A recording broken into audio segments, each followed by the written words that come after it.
Hi kids, welcome back. For today, we are going to discuss your lesson about describing physical and chemical change.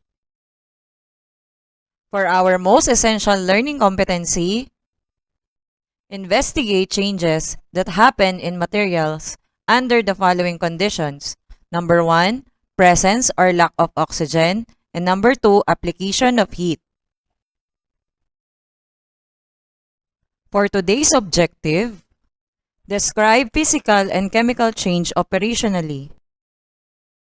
Let's ignite your curiosity, discover something new, unleash your inner scientist with Science 5! I am your virtual teacher, Teacher Regine.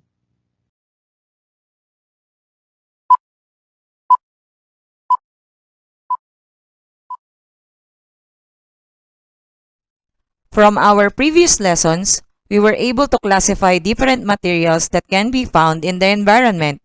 These materials can be useful and harmful depending on its use. But are these materials could change under a certain condition? Let's find out. For our guide questions, Number 1. What are the changes that takes place in an object? Number 2. How do we describe those changes that takes place? And number 3. What are the processes of these changes? What have you noticed with the following illustrations? Can you describe the first illustration? What does it shows to us? How about the second one? Let's go back with the illustrations that we have. Have you able to describe the illustrations? Good job! The main material in the illustration is a wood log. The first illustration shows to us a chopping of wood. The wood changes its appearance as we chop it into smaller pieces. Therefore, chopping of wood is an example of physical change. Then what is physical change?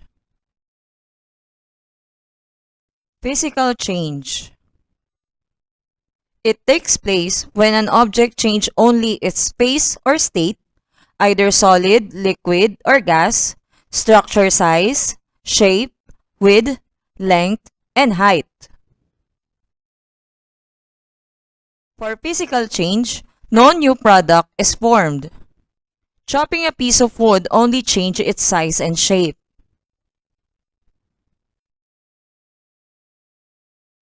For the second illustration, the main material here is a wood log. The wood log undergo the process of burning.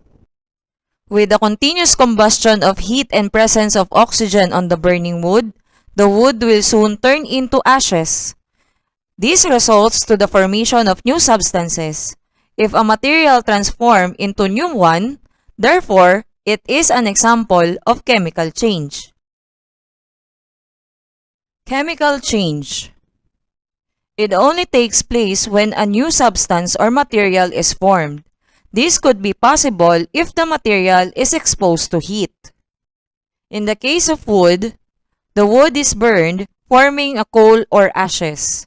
The material is now different from its original form. Here are some processes under physical change.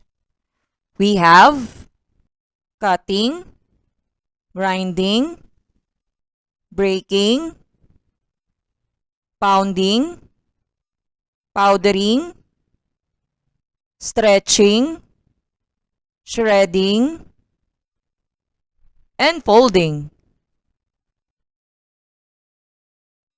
For physical change under change of state, we have melting, solid to liquid, freezing, liquid to solid, evaporation, liquid to gas, condensation, gas to liquid,